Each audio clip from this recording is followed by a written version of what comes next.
Que le Seigneur, notre Dieu, vous bénisse. Amen.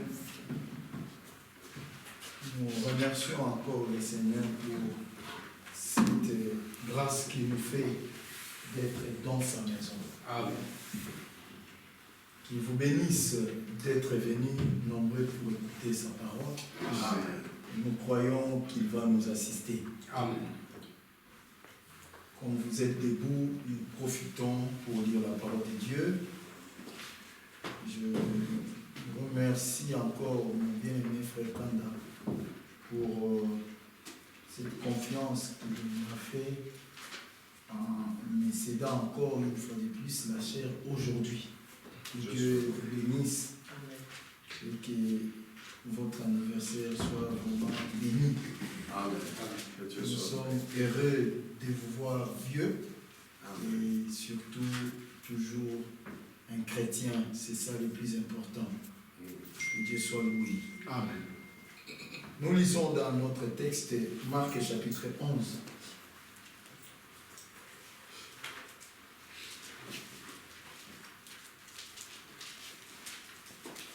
Directement le verset 22, la Bible dit: Jésus prit la parole et leur dit: ayez foi en Dieu. Amen. Amen. Nous allons prier.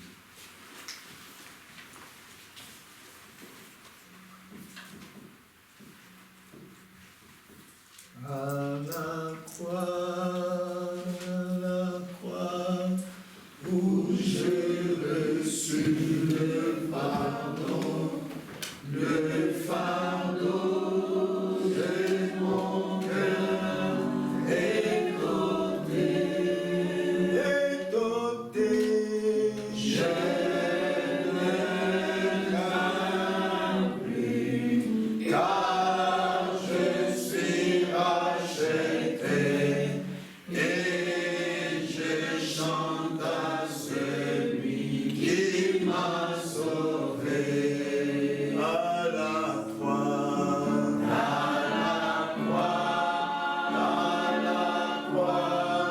où j'ai reçu le pardon, le fardeau de mon cœur est ôté,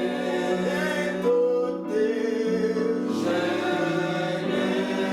crains plus, car je suis racheté et je chante à celui qui m'a sauvé.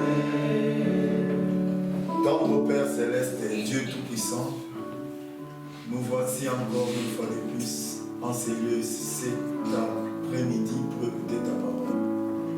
Assiste-nous, nous te prions, il est écrit dans ta parole, 2 ou 3 réunis en ton nom, tu es au milieu d'eux. Sois parmi nous et accomplis ce qui est ta volonté. Tes enfants sont venus pour t'écouter, non pas pour écouter un homme. Aide-moi, Seigneur, ô Dieu bien-aimé, nous ne nous prêchons pas nous-mêmes, mais c'est Jésus-Christ que nous prêchons.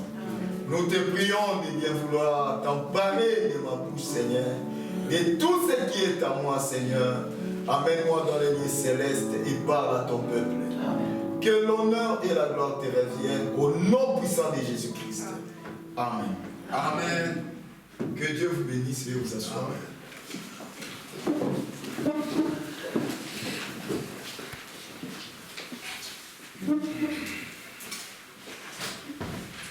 Nous avons encore lu la parole de Dieu et nous continuons avec le même thème qui est ayez foi en Dieu. Et par ici, nous allons mettre un point virgule aujourd'hui parce que par la grâce de Dieu, dès ce vendredi, je prends les trains pour Liège où nous irons apporter la parole de Dieu et la semaine prochaine, je serai en Hollande, à Amsterdam, pour toujours apporter la parole. Nous croyons en vos prières et le Seigneur nous soutiendra. Amen. Bien-aimés frères et sœurs, la fois passée, nous nous sommes arrêtés là où nous avions parlé concernant la croix. nous avions dit qu'il n'y a pas un jour qui est comme celui du jour du calvaire. Et nous avons démontré avec la parole de Dieu que le Seigneur Jésus-Christ est le Dieu véritable. Amen. Il est puissant, il est notre sauveur. Il est notre rédempteur. Et nous vous avions montré que pour ton salut, Dieu n'a pas envoyé un homme.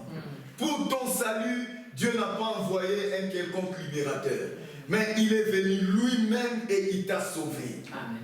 Et à la croix, le Seigneur a dit tout est accompli. Ça, nous pouvons le lire dans les livres des Jean, chapitre 19. Jean 19, verset 30, je pense.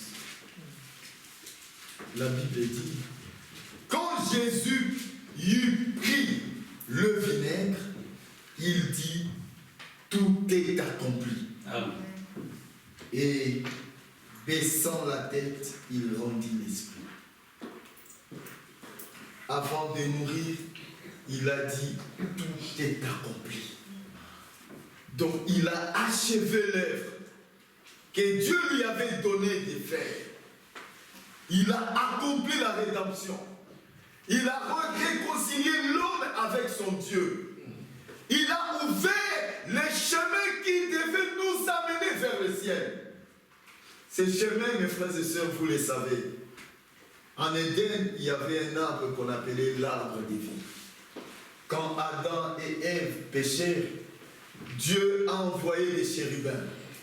Et les chérubins agitaient une épée flamboyante pour empêcher à l'homme d'avoir accès à l'arbre de vie. Mais quand Jésus a versé son sang, frère, même le sang des bouquets de taureaux ne pouvait pas ouvrir la voie vers l'arbre de vie. Mais quand Jésus a coulé de son sang, oh frère, cette route était à nouveau ouverte. Amen. Aujourd'hui, nous pouvons marcher sur cette route. Et l'apôtre Paul avait compris cela, frère. Oh, écoutez d'abord ce qu'il dit dans Hébreux 10. Je pense que nous l'avons lu. Nous pouvons le prendre.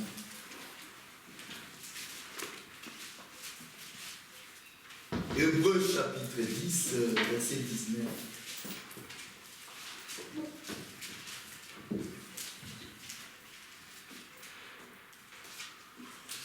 Il dit, ainsi donc, frères,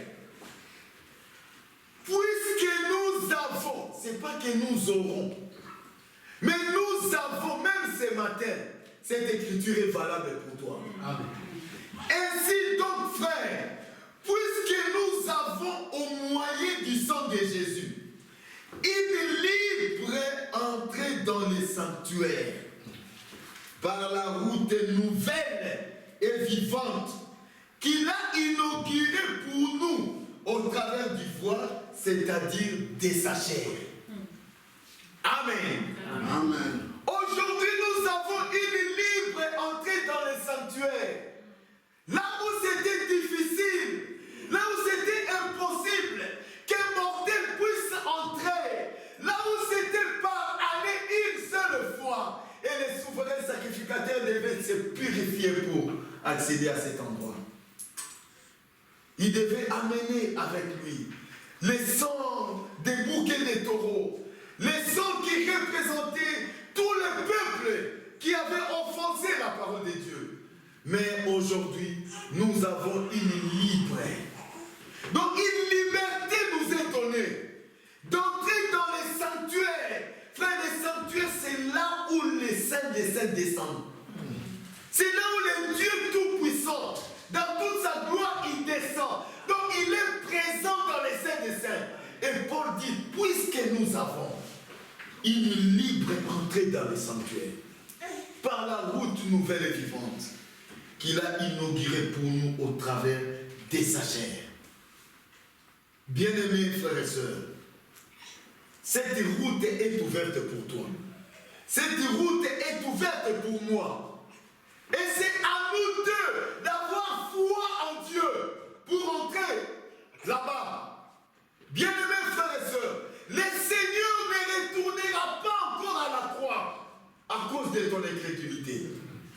Il a accompli une œuvre, il a achevé. Cette œuvre est achevée. Il a clôturé. Ce qu'il attend de toi, c'est la foi en ce qui était déjà fait. Amen. C'est à toi et à moi de croire à ce qui était déjà fait. Quand le Seigneur a vu ce qu'il avait accompli, quand le Seigneur a vu la manière dont il a porté la parole, il dit aux pharisiens, il leur dit, cette génération sera jugée.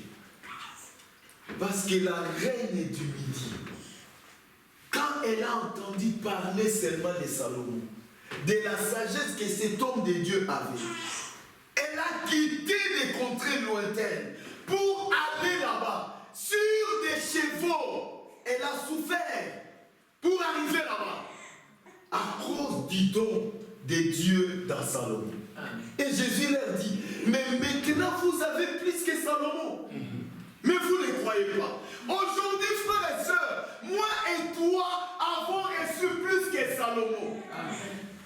Frère bien-aimé, laissez-moi te dire, en ce temps-là en Israël, Salomon était seul, il détenait la parole de Dieu. Il représentait Dieu au peuple. Mais moi et toi, nous avons reçu aussi un prophète du nom de William Branham. Il nous a amené la parole. Mais lui est parti. En ces temps-là, Salomon parlait de Dieu. Mais personne ne pouvait, en écoutant Salomon, recevoir ce Dieu-là dans son cœur. Mais moi et toi, nous avons cette grâce. On a entendu parler du même Dieu, mais nous en avons encore la possibilité de les recevoir dans notre cœur. Amen. Quelle grâce! Et aujourd'hui, la même parole de Luc 11, 31 est encore valable. C'est-à-dire, Jésus a dit, cette génération, si elle ne croit pas, elle sera condamnée. Pourquoi? Parce que toi et moi avons reçu aussi plus que Salomon. Frère, plus que Salomon, ce n'est pas le frère Manan. Plus que Salomon, c'est le Seigneur. Nous avons reçu aussi plus que Salomon. Frère, Dieu ne retournera pas à la croix pour accomplir encore quelque chose d'autre. Non. Il a déjà fait, il a achevé l'œuvre. Et c'est à toi et à moi de croire à ce qui était déjà fait. C'est à toi et à moi de croire à cela. Et ton incrédulité n'arrêtera pas Dieu. Amen. Frère, nous parlons d'ayez foi en Dieu. Avoir foi en Dieu consiste à avoir foi dans la parole de Dieu. Amen. Parce que Dieu, nous ne le voyons pas. Mais ce Dieu-là s'est exprimé. Il s'est révélé sous forme de la parole. Quand tu crois la parole, tu crois en Dieu. Amen.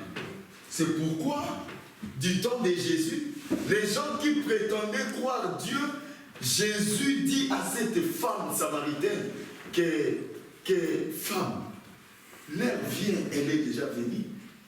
Dieu a besoin des adorateurs qui l'adorent en esprit et en vérité. Tu ne peux pas prétendre adorer Dieu seulement en esprit. Non, si tu l'adores, il faut que tu l'adores en esprit et aussi dans la vérité. Amen. Il dit ce sont là les adorateurs que Dieu demande. Amen. Amen. Notre Dieu est la parole. Nous pouvons lire cela dans Jean chapitre 1. Vous connaissez d'ailleurs, c'est une écriture. C'est une écriture qui nous est familière tous. Jean chapitre 1, verset 1. Au commencement était la parole, et la parole était avec Dieu, et la parole était Dieu. Elle était au commencement avec Dieu, et toutes choses ont été faites par elle. Et rien de ce qui a été fait n'a été fait sans elle. En elle était la vie, et la vie était la lumière des hommes. Frère, quand on reçoit Jésus, on entre dans la lumière. Amen. On ne marche plus dans les ténèbres. La lumière, lui, dans les ténèbres, et les ténèbres ne l'ont point reçu. Il y eut un homme envoyé de Dieu, son nom était Jean. Il vint pour servir des témoins, pour rendre le témoignage à la lumière, afin que tous crussent par lui. Il n'était pas la lumière, écoutez, mais il paraît pour rendre témoignage à la lumière. Frère, nous croyons que Branham n'est pas notre lumière, mais il paraît pour rendre témoignage à la lumière. Amen. Jésus est la lumière du monde. Amen. Branham était une étoile.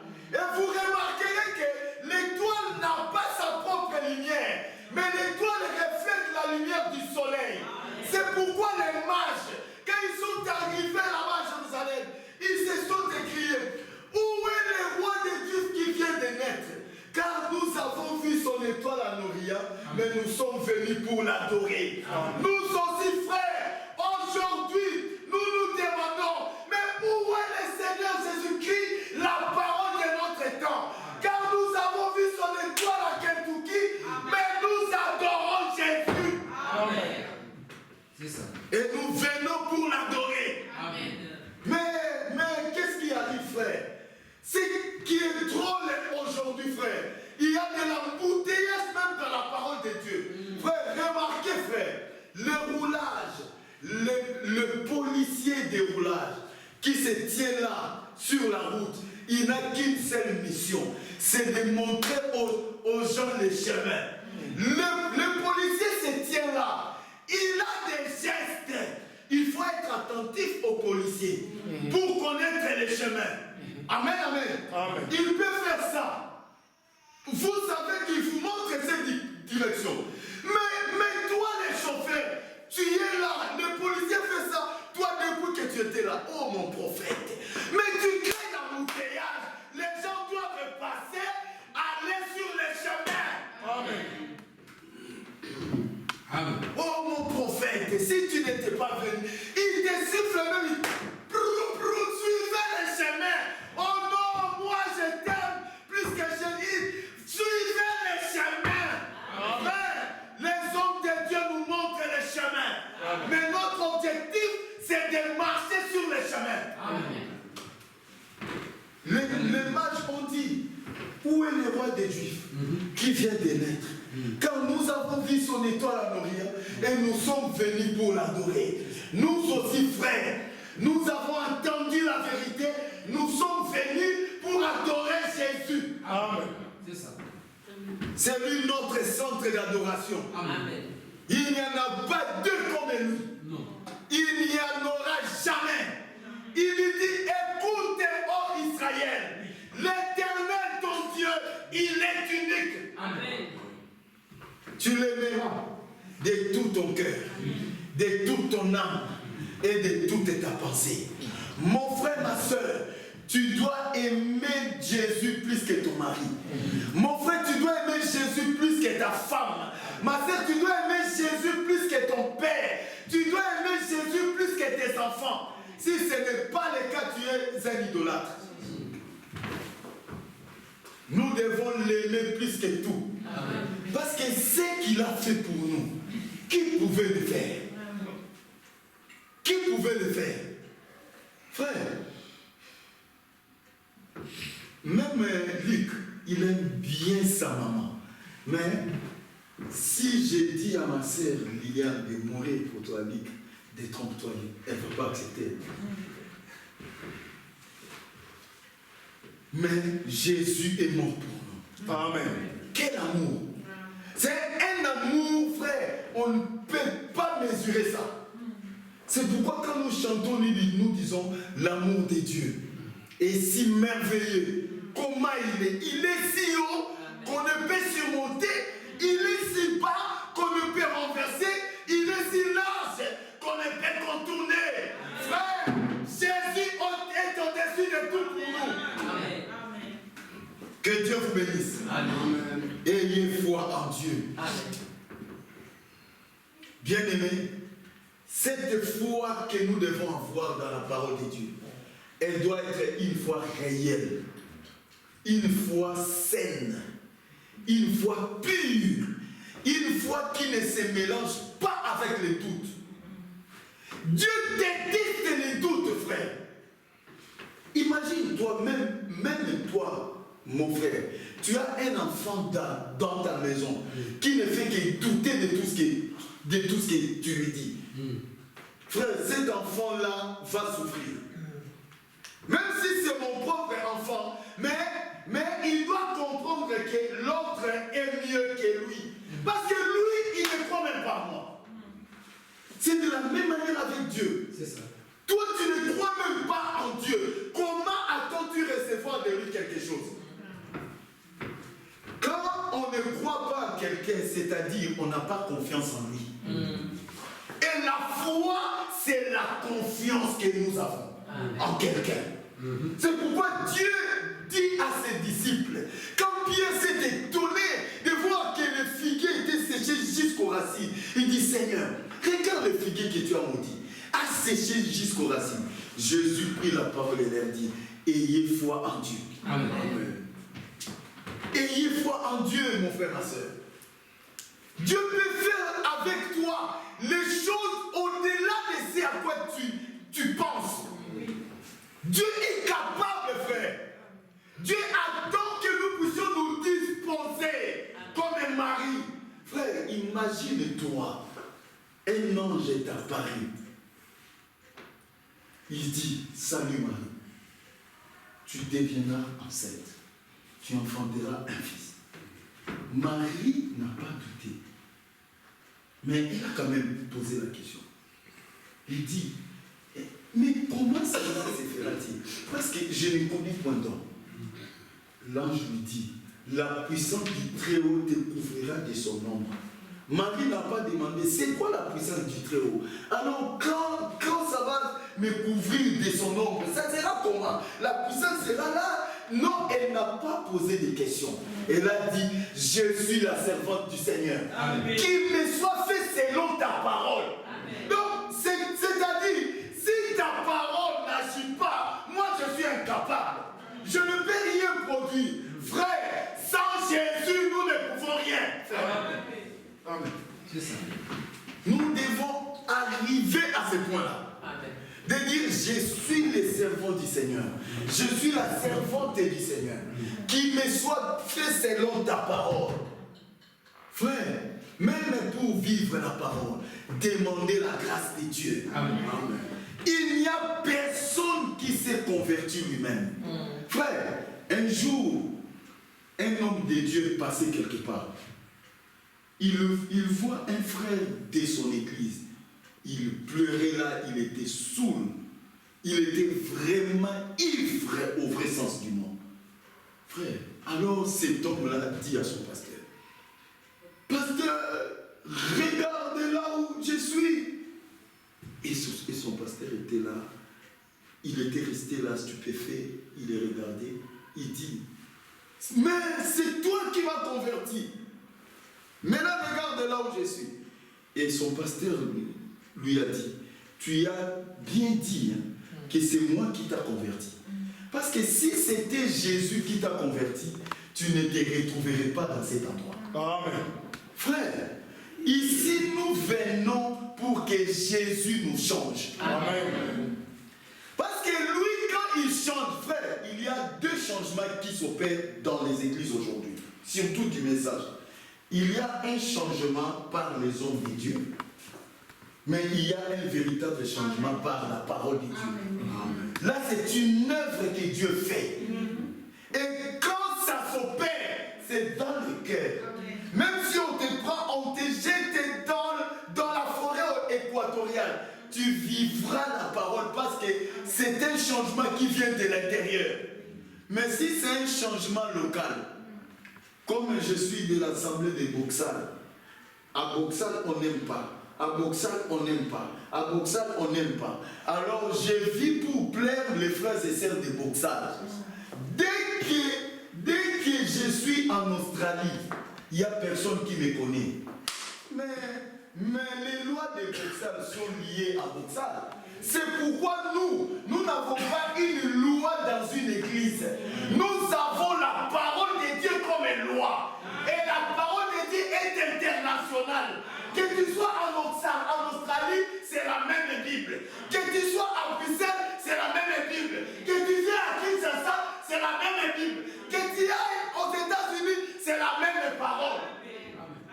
Et nous aimons la transformation qui vient de Dieu. Amen.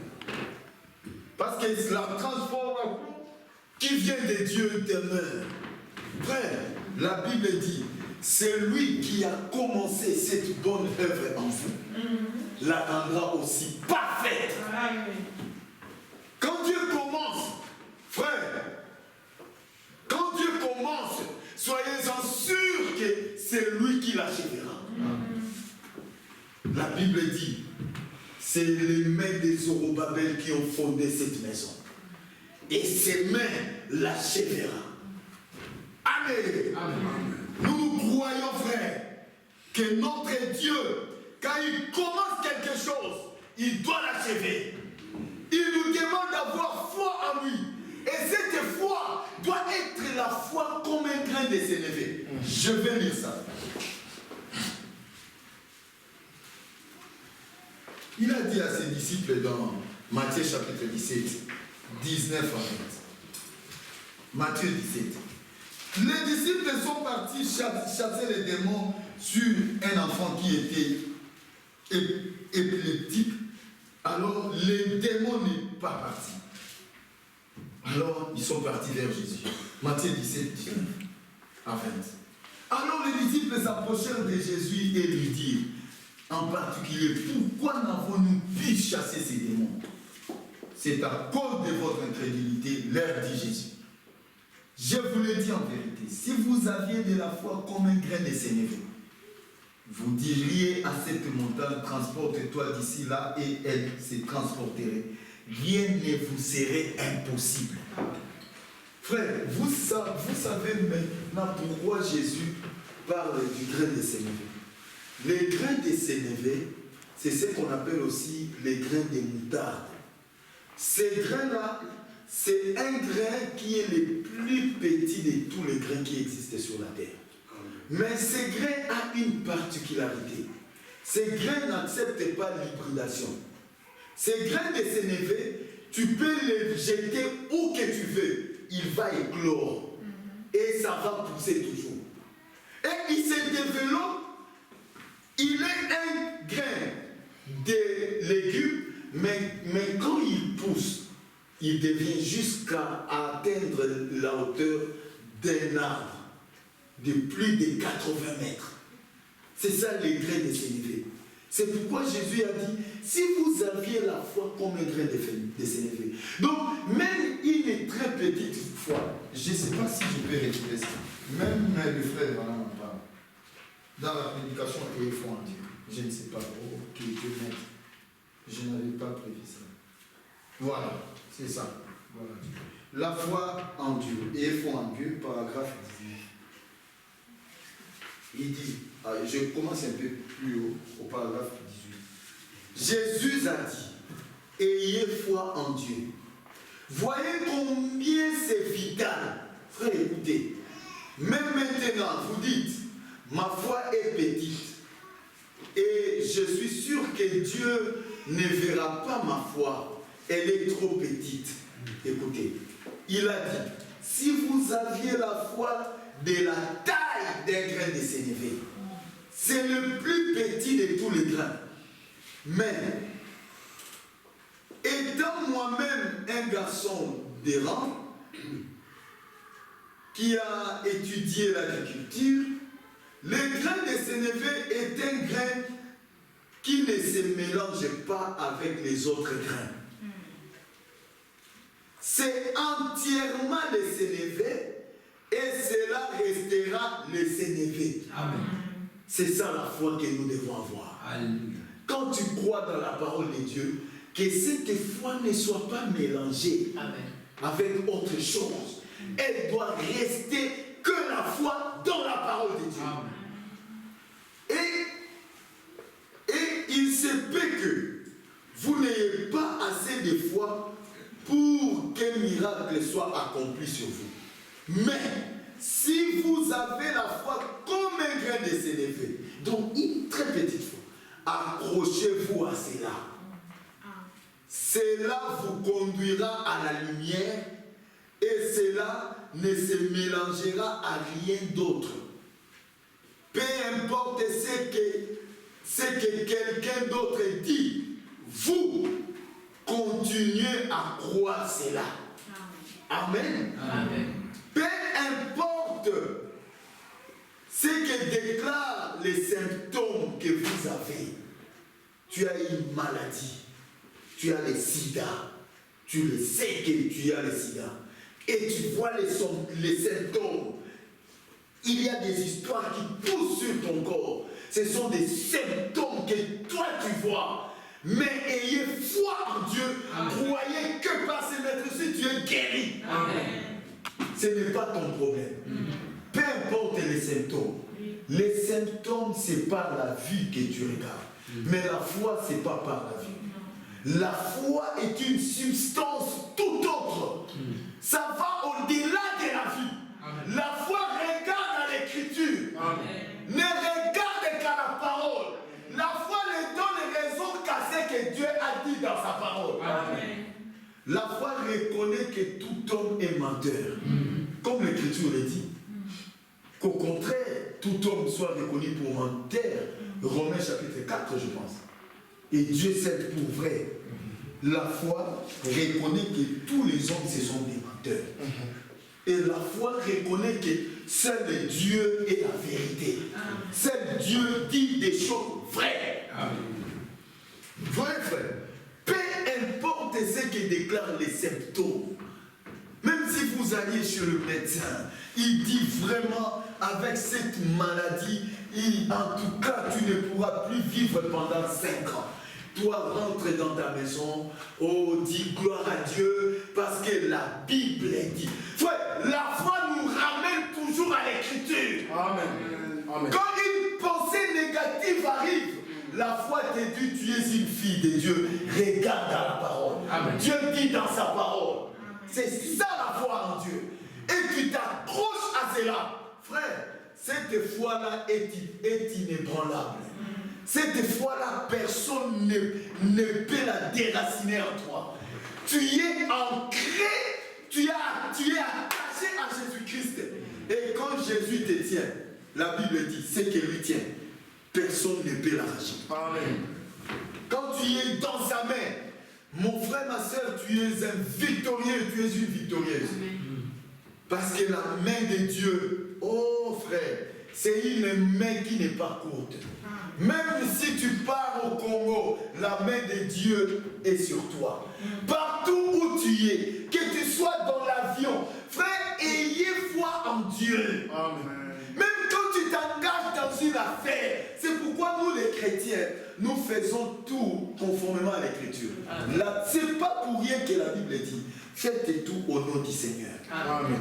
Frère, quand nous faisons tout au nom du Seigneur, même quand tu vas à l'université, avant même de commencer à écrire, prie le Seigneur. Même quand tu entres dans ton bureau, avant de commencer à travailler, ferme ton bureau, invoque le ciel. Faites tout au nom du Seigneur. Amen. Que Jésus soit ton partenaire. Lui n'a jamais échoué. Amen. Frère, et quand tu as un partenaire qui n'échoue pas, toi aussi tu n'échoueras plus. Amen. Que Dieu vous bénisse. Amen. Avoir la foi comme un grain de sénévé. Le grain de sénévé ne se mélange avec rien. Le grain de sénévé est pur. Le grain de sénévé garde sa nature. La foi nous aide à garder la véracité de la parole. Et à travers la foi, Dieu agit. Amen. Car il dit, il est impossible sans la foi de plaire à Dieu.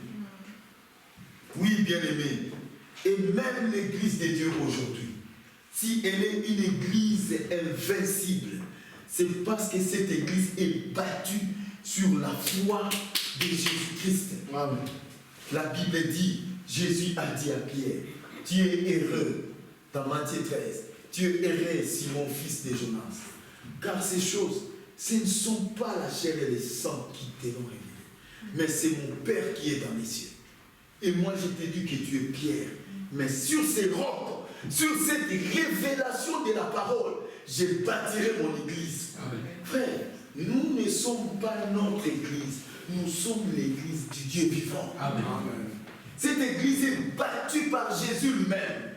Et il dit, les portes du séjour des morts ne prévaudront point contre elle. Frère, quelle grâce que d'appartenir à l'église de Jésus.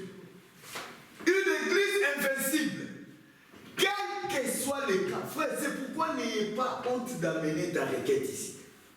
Quel que soit le problème, amène ta requête dans l'église de Dieu. Si nous sommes l'église de Dieu, mais Jésus est là. Amen. Et si Jésus est là, mais c'est la victoire qui est là. Amen. Si Jésus est là, c'est le ciel qui est avec nous. Parce que Jésus est la solution. La foi dans la parole de Dieu est indispensable. Et Dieu nous l'exige. Absolument, nous devons la voir.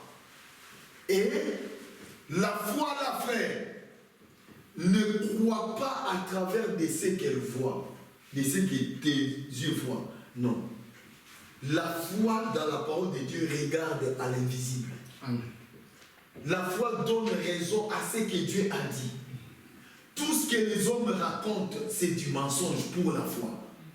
Pour la foi, c'est ce livre qui est vrai. Amen. Tout autre document, c'est du mensonge. Pour la foi, c'est la Bible qui dit vrai. Et la foi donne raison à ce qui est écrit. Amen. Et c'est cette foi que Dieu nous exige. Frère, une foi qui démontre les choses qui ne sont point comme si elles étaient. Amen. Ah, ça c'est profond. Hébreux chapitre 11. Or, la foi est une ferme assurance, verset 1er. Des choses qu'on espère, une démonstration de celles qu'on ne voit pas. Frère, comment on peut expliquer ça? La foi est une ferme assurance des choses qu'on espère et une démonstration de celles qu'on ne voit pas. C'est pourquoi notre père Abraham, quand Dieu l'a appelé, notre père dans la foi, alors que lui et Sarah, sa femme, n'étaient plus en mesure d'avoir des enfants, mais Dieu lui dit, je reviendrai vers toi à cette même époque. Et Sarah, ta femme, Dieu est précis, frère. Quand Dieu parle, c'est avec la précision. Amen. Dieu ne parle pas en tâtonnant. Non. Quand Dieu veut parler à Liliane, il dira à Liliane. Amen. Il connaît Liliane. Donc il peut même citer le nom que les gens ne connaissent pas. Pour que tu sois sûr que c'est lui. Imaginez, Simon arrive, Pierre. Jésus les regarde et lui dit, tu es Simon. Alors que tout le monde le connaissait du nom de Pierre. Tout le monde l'appelait Pierre. Donc c'était le surnom que ses amis l'ont donné. Tout le monde l'appelait Pierre. Pierre. Oh Pierre, comment ça va? Oh, ça va bien mon frère André. Et tout le monde savait, ah, lui c'est qui? Non, c'est Pierre. Ah, c'est Pierre. Oh Pierre. Mais Jésus vient, il le regarde, il dit, tu es Simon, fils de Jonas. Alors, tout le monde maintenant se sont étonnés. Oh, Pierre, toi tu es Simon. Oui. Mon vrai nom c'est Simon. Amen. Frère, Jésus nous connaît tous. Amen. C'est pourquoi Dieu est précis, frère. Amen. Ah, j'aime la précision de la parole de Dieu. Il dit à Abraham, je reviendrai à cette même époque. Et Sarah, ta femme. Frère, Dieu savait que, après la promesse, ils interpréteraient cela. Pour dire que non, peut-être c'est pas avec moi, avec Agar, mais Dieu avait déjà précisé. Et Sarah, ta femme, aura un fils. Amen. Pas Agar. C'était à Sarah. Lisons cela. Genèse chapitre 18. Genèse 18, verset 10 à 14. Genèse 18. L'un d'entre eux dit, là c'était quand les trois hommes sont partis pour voir Abraham. L'un d'entre eux dit, là c'est Elohim qui parle, je reviendrai vers toi à cette même époque. Et voici, Sarah, ta femme, aura un fils. Sarah écoutait à l'entrée de la tente qui était derrière lui. Abraham et Sarah, écoutez frère, soyez attentifs ici. Abraham et Sarah étaient vieux, avancés en âge. Et Sarah ne pouvait plus espérer avoir des enfants. Elle rit en elle-même en disant, maintenant que je suis vieille, aurais-je encore des désirs? Mon Seigneur aussi est vieux. Frère, les femmes savent, quand Sarah dit, aurais-je encore des désirs? Donc elle n'avait même plus de désirs. Donc il n'y a rien, frère, alors rien qui pouvait faire en sorte que Sarah ait un enfant.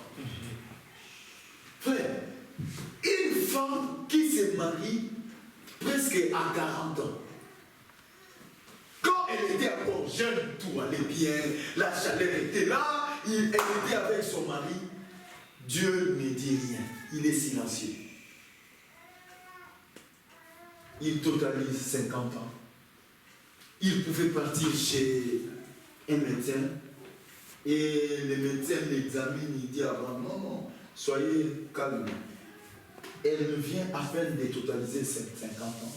Donc on peut, dans 5 ans, ça va aller. Tu prends le producteur, il prescrit le produit. Ça prend le produit. 55 ans, rien. 60 ans, ils vont chez le médecin dit, non, c'est fini. Donc il y avait la probabilité entre 40 et 55 ans. Dépasser 55 ans, c'est impossible. Donc, oubliez les enfants. Tu peux simplement adopter un enfant. D'ailleurs, tu as chez toi à la maison Eliezer de Damas. Contente-toi de lui. C'est fini. Abraham et Sarah étaient calmes. C'est à 90 ans que Dieu maintenant vient. Notre frère Kada vient de totaliser aujourd'hui 83 ans. Seulement. Seulement par rapport à Abraham et Sarah. Mais c'est à 90 ans, donc 90 ans, que Dieu vient maintenant. Et Abraham, près de 100 ans. Donc Abraham est comme ça. Donc près de 100 ans, il dit, c'est qui là-bas? Non, tu as des visiteurs ici. Abraham sort là. Dans toute sa fatigue, il dit, oh, mon Seigneur, s'il te plaît, ne passez pas, rentrez quand même. Sarah, après tes lèvres là-bas, prépare pour les autres. Oh Seigneur, mettez-vous, je vous prépare quelque chose. Il est parti, il fait, et Dieu le regarde, il dit, Abraham, oh oui Seigneur. Il dit, à cette même époque, je reviendrai vers toi. Amen. Et Sarah, ta femme, aura un fils. Sarah écoutait là-bas.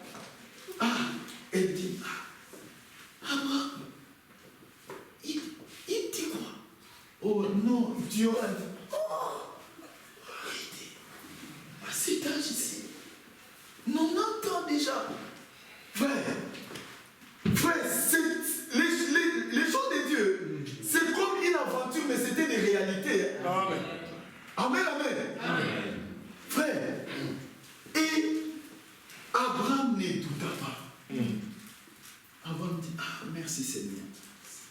Sarah dit, allez, regarde qu'il est Dieu a vie dans son cœur. Dieu dit, mais Abraham, pourquoi Sarah ta femme arrive? Abraham regarde. Sarah, est-ce qu'on sait qui?